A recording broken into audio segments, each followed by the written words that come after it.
अब यहाँ पर देखो जो पहला क्वेश्चन है वो बोल रहे हैं हमसे कि why diffusion insufficient to meet the oxygen requirements of multi cellular organisms like human. कह रहा है कि why is the diffusion insufficient. देखो डिफ्यूजन का मतलब क्या होता है कि चीज़ों का मिक्स होना।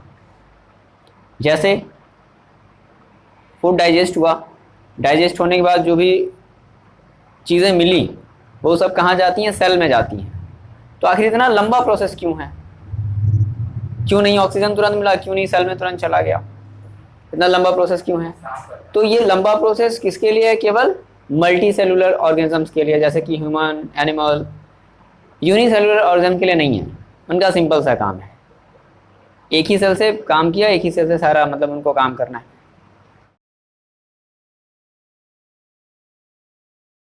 तो इसका पहला जो आंसर होगा, मतलब फर्स्ट जो पॉइंट होगा, आंसर नंबर फर्स्ट, ये बात कर रहे हैं। ठीक है, देखो ये जो हमारा फर्स्ट क्वेश्चन है, why is the diffusion insufficient to meet the oxygen requirement of multi cellular organism like human. तो पहली बात क्या है कि जो ह्यूमन की जो बॉडी है वो काफी ज्यादा कॉम्प्लेक्स है। तो पहली बात क्या लिख दोगे, कॉम्प्लेक्स, कॉम्प्लेक्स बॉडी स्ट्रक्चर, ये पहली चीज हो गई। क्या, जो बॉडी का स्ट्रक्चर है वो क्या है, कॉम्प्लेक्स है। ठीक है, डिजाइन उनका कॉम्प्लेक्स है। अब ह्यूमन में क्या है, स्पेशलाइज्ड अलग अलग सेल्स हैं। खाना खाने के लिए हाथ अलग है ना, उसके बाद उस खाने को चबाने के लिए, च्यू करने के लिए अलग तरीके के सेल्स, तो स्पेशलाइज्ड सेल्स है ना।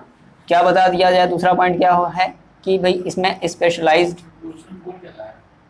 स्पेशलाइज्ड सेल्स हैं। देखो कह रहा है कि जो डिफ्यूजन हो रहा है ना ह्यूमन में, डिफ्यूजन का मतलब क्या, डिफ्यूजन का मतलब कि फाइनली जो हमें फूड मिली, मतलब जो हमें न्यूट्रिएंट्स मिला, वो उसको सेल में जाकर के, देखो कोई भी चीज़ कहाँ जाती है, बॉडी के सेल में जाती है।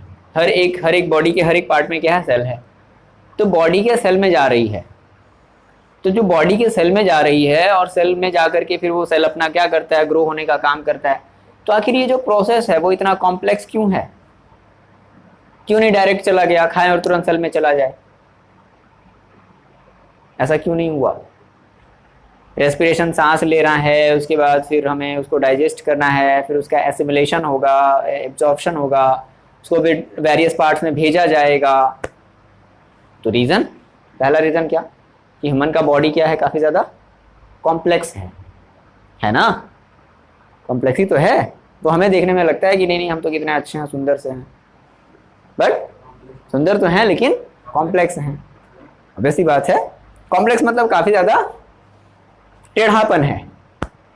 कॉम्प्लेक्स मतलब समझते हो, कॉम्प्लेक्स चीज़ मतलब बहुत सारे, जैसे कहते हैं ना ये कॉम्प्लेक्स है, कॉम्प्लेक्स का मतलब क्या होता है जनरली, इसमें बहुत सारे क्या हो, रूम वगैरह हो, दुकानें वगैरह हो ना।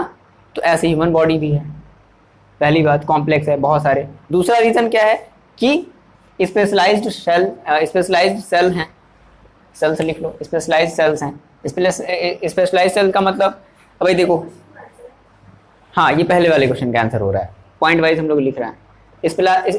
स्पेशलाइज्ड सेल का मतलब क्या हुआ कि भाई देखो, अगर तुम्हें कोई चीज़ अगर उठानी हो तो उसके लिए तुम्हारे मसल्स काम आएंगे, कि बाल से ऐसे पकड़ के उठा लोगे, नहीं उठा सकते, या किसी और चीज़ से नहीं उठा सकते। तो ये क्या है, पर्टिकुलर ये चीज़ें पकड़ने के लिए ही बनी हैं, तो ये स्पेशलाइज्ड सेल है। मुंह खाने के लिए ही बना है, चबाते रहो दिन भर जानवरों की तरह। तो सेल्स भी क्या हैं ह्यूमन बॉडी में, अलग अलग जगह के सेल भी क्या हैं, स्पेशलाइज्ड हैं।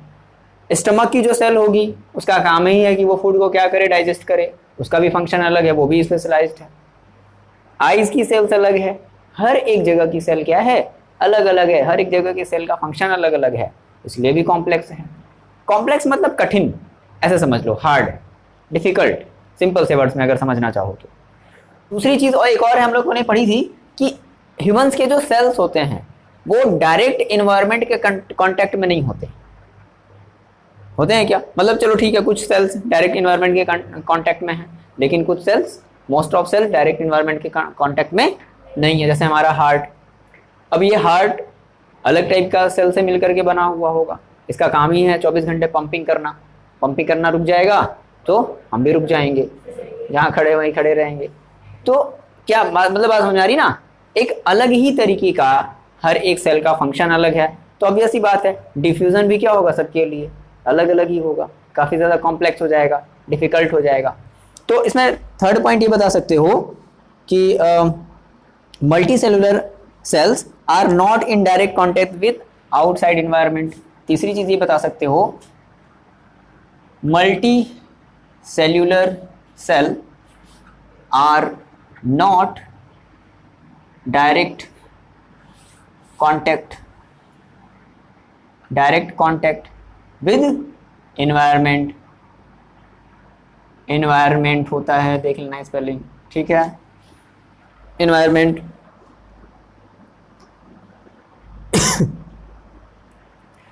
तो ये तीन बातें जो है तुम इसके रिगार्डिंग, इस क्वेश्चन के रिगार्डिंग अपना आंसर बता सकते हो। नेक्स्ट आ जाते हैं क्वेश्चन पर।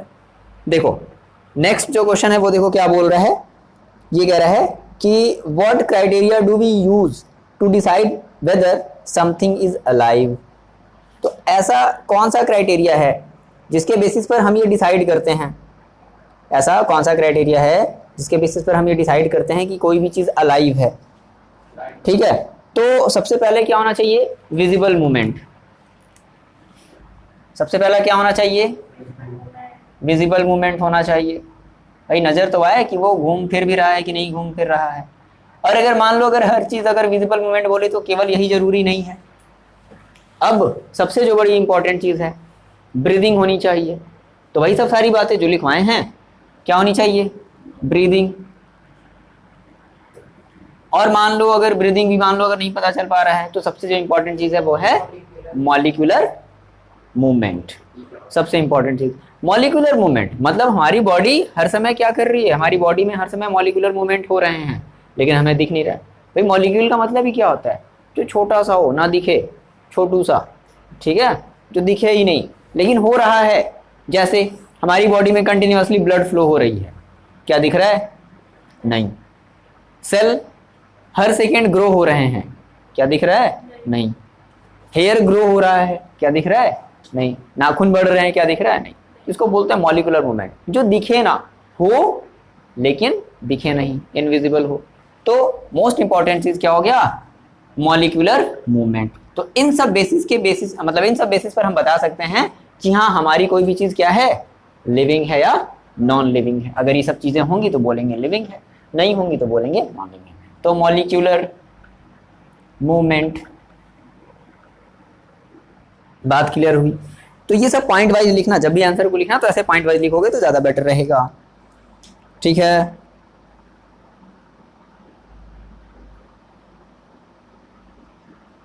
नेक्स्ट देखो अगले क्वेश्चन पर आते हैं। क्या कह रहा है कि what are the outside raw material used by organisms. तो ऐसे कौन कौन से आउटसाइड रॉ मटेरियल हैं जो ऑर्गेनिज्म क्या करता है, यूज करता है। देखो देखो जो सबसे मोस्ट कॉमन रॉ मटेरियल जो हम लोग यूज करते हैं, पहली चीज फूड, दूसरी चीज फूड एंड वाटर, एंड दूसरी चीज ऑक्सीजन ना। यही क्या है, मोस्ट कॉमन रॉ मटेरियल है। अब फूड में हर तरीके के फूड आ जाएंगी, चाहे तुम जो भी ले लो, मटन चिकन सारी चीज़ें जो भी, पनीर टिक्का चाउमीन मैगी, सब किस में आ जाएंगे, फूड में आ जाएंगे।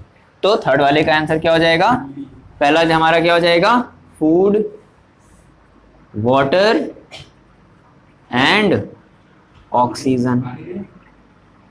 ये तीन चीजें हम लोग as a used as raw material. ये बात क्लियर हुई। हम लोग ये तीन चीजें सिंपल आंसर लिखना है, ठीक है। चलो अगला क्वेश्चन देखते हैं क्या बोल रहा है। What processes would you consider essential for maintaining life. लिख दो भाई चार नाम। बात समझ आया क्या बोला है, व्हाट प्रोसेस, देखो प्रोसेस बोल रहा है, व्हाट प्रोसेस, ध्यान दो यहाँ पर इस वर्ड पर, process. Would you consider essential for maintaining life. भाई चार, देयर आर 4 प्रोसेस। तो क्या लिख दोगे, फोर्थ वाला आंसर क्या हो जाएगा, देयर आर 4 प्रोसेस, 4 प्रोसेसेस कौन कौन सा पहला? Nutrients, nutrition, nutrition. दूसरा रेस्पिरेशन। तीसरी चीज बताओ? Transportation, transportation. और फोर्थ चीज एक्सक्रीशन।